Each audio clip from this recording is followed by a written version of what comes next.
In this video today, we have Jim's 987 Gen 1 bass. It's not every day one's partner pushes one to buy a Cayman. That's exactly what happened here to Jim. If you'd like to feature your car on this channel, send me a video at maxrevscars@gmail.com. And Jim, over to you, mate.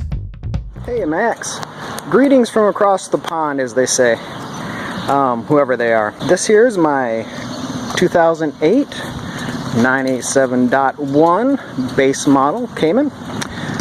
Picked this car up about 2 years ago with 24,000 miles.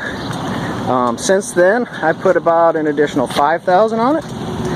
And first and foremost, I have to give a lot of credit to my wife for kind of pushing me toward this purchase.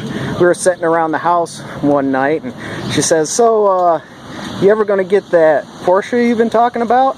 And I took a little look at our finances and decided, like, yeah, you know, I think we might be in a position that we could do that. We got busy, got on YouTube, started checking out videos, and we saw your 987.2 versus the 981 video, and after watching that, we pretty much knew that we wanted a 987, and then we had a few requirements that we wanted. One, we knew it was going to be blue, because we fell in love with this blue color. My wife told me that it had to be cobalt blue, had to have a black interior, and it had to be manual. So luckily, that fell right in line with what I wanted. I had been thinking, you know, maybe we'd have to end up with a silver or a dark charcoal or something, because that just seemed to be a lot more common. But after looking at some videos, we just knew that we were going to end up with a beautiful cobalt blue Cayman in our life. Unfortunately, finding a blue Cayman with black interior turned out to be a bigger challenge than we thought, and add the extra complication of that I pretty much insisted on having sport seats because I really like having that extra shoulder bolstering. That made like a needle in a haystack situation, but we went on a search every day, checking all the online sites, and eventually, you know, about 3 months into looking, this guy popped up out in Las Vegas. Now we're in Michigan, so that's about 2,000-ish miles or so. So I wasn't keen on driving out there. I could have flown, but by the time I paid for airfare, lodging, etc., would have been the same price as just having the car shipped.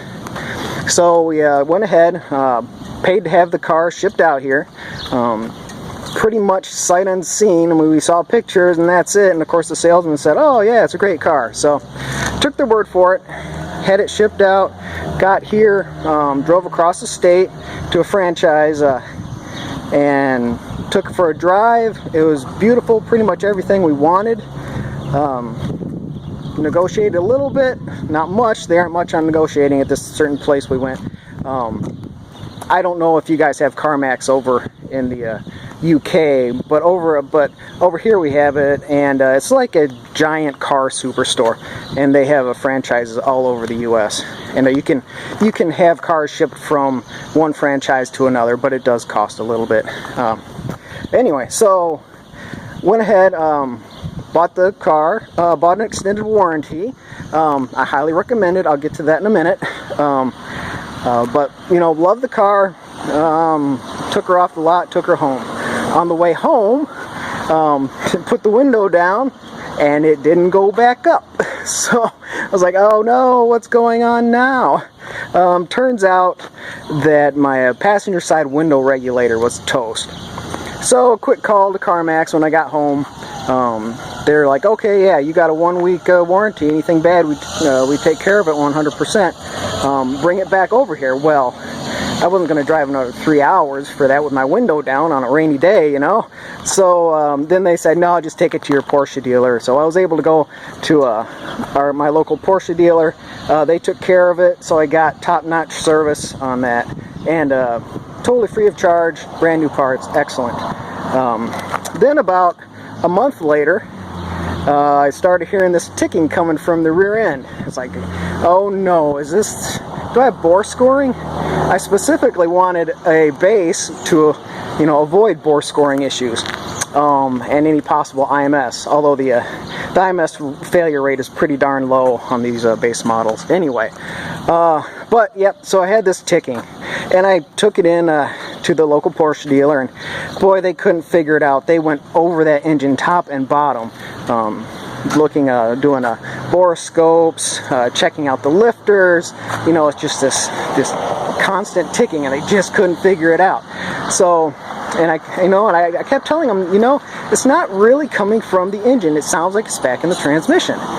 So eventually, they pulled the transmission, and they thought it was my flywheel. So thank goodness for extended warranties, I got a brand new flywheel out of the deal. But it wasn't the flywheel. It turns out that my fifth gear, the actual gear itself, somehow spun a little bit on the input shaft. And so it was making a little tick, tick, tick noise. It would still function fine, and I could shift and drive, but I don't know if it was just something in there, the gear was just nipping something. So that being said, I got a brand new transmission out of Germany sent over here.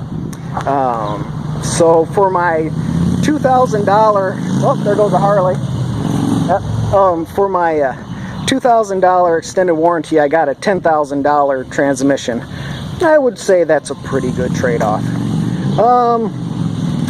Beyond those two issues, this car has been perfect. Love driving it. My wife loves driving it. You know, she was a little hesitant, thought it was going to be some kind of crazy powerful thing because it's a Porsche, but she gets in and she drives it probably better than I do. She's, yeah, she's really something. Let's go over any external mods I have. So what I've done is I have tinted the windows. I've done 35% in the back and 50% in the front. So it's not super dark, it's easy to see through, but it still gives you a little bit more color and gives good UV protection, which is like real important these days, you know, for both your interior and your skin. So it's a win-win on both sides, and it looks really pretty. Oh, let's see. Oh, yes. In the front, I've put in the LED spars. I was debating on this, and I looked at several YouTube videos and bounced back and forth, ones with and without, and I eventually settled on go ahead and putting them in, and I'm very happy that I did. I think it really updates the look. But of course I kept the other spars, and if I ever need to go back or I want a change of appearance, super easy to put in. Okay. Very first thing I did was I switched out the silly orange side markers that we get over here in the States for whatever government purposes. And that was a super easy change. I was amazed. That was, what, 2-3 minutes per side. That was instantly updated the appearance. Okay, the car came with a silver appearance package. And you can see here, this is still silver. I'm going to leave that. But the side grills were silver, and I have plastic dipped those. And likewise, the splitters were silver. And boy, I tell you, my wife did not like those silver splitters. Boy, she made that well known that that was her least favorite item on the car. Probably the only thing on the car that she didn't like. So I went ahead and plastic dipped those black as well. She hasn't actually seen it yet, so I think she'll be pretty happy when she sees these. The car came with the rounded sport exhaust tips. It's not a sport exhaust, it's just the tips, a standard exhaust in there. But I was super happy because I'm not a big fan of either the single exit or the standard Cayman exhaust. I probably, if these hadn't come this way, I would have went ahead and purchased some Fab Speed tips or, you know, some other brand. Oh, I took the Cayman badge off because it was a little loose, so I went ahead and just debadged as well. I kind of do that quite often with my cars anyway. The car came with the 18-inch Cayman 5-spoke wheels, which is perfectly what we wanted. We're both very big fans of minimalistic, simple wheels, and you don't get much more simple than good classic 5-spokes. And it came with the colored center cap, so that was just an extra bonus right there. Here we'll look inside. Actually, I'll go over to the passenger side. It's easier to get a little bit more room.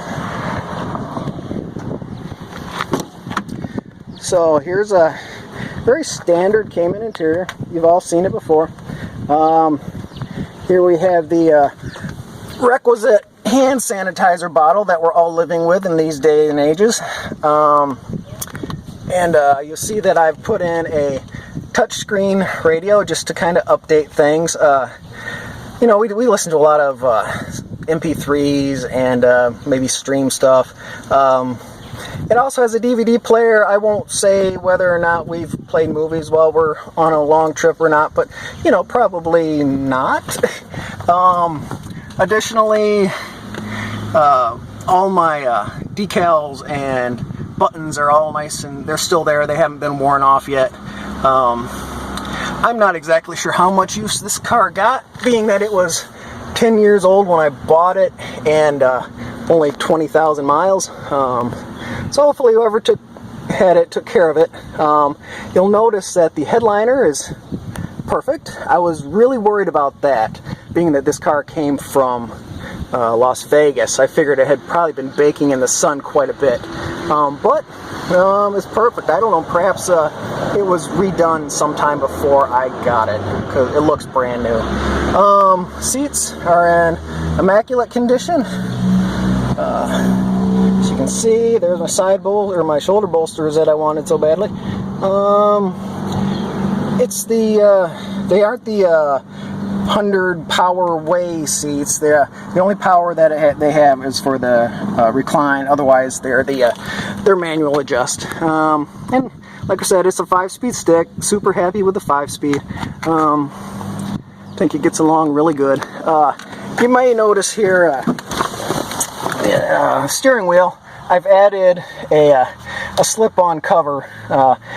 I found out that my blue jeans, the seams were rubbing right here and creating a, I don't know, wear mark, I guess is the best way to put it, on the wheel. And so in order to protect the leather from that, because I didn't feel like, you know, adjusting the wheel every time I got in and out, I just slapped on this cover. And I'm actually really happy with it. It was super cheap, I think $7 or $8. It has a nice kind of soft feel, but not too soft. It's not like squishy. And it just adds, also it takes care of that problem with the wheel being a little too thin. That's one thing I didn't like about the wheel, is just how thin it is. I was a little bummed out when I got the car and it had the triangular horn cover, but you know, for over the last 2 years it's actually really grown on me, and I kind of like it better than the round one. The round one now just looks very plain to me. Probably just a situation of learning to love what you got. Let's see, otherwise there's nothing much different inside. I did add a sprint booster. Really recommend that to anybody who has a base. It just changes the car's personality incredibly. And I just routed it from the pedal down to right here in the little coin tray. Alright.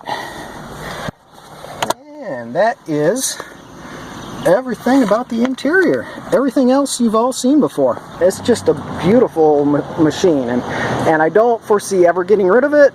Like Pinky says, hold on to it, and I think I will, because why not? It didn't cost a fortune. I think I paid a little bit more than I should have, just because it was so dang hard to find just what I wanted, and I was willing to pay a little bit more to get what I wanted and be happy.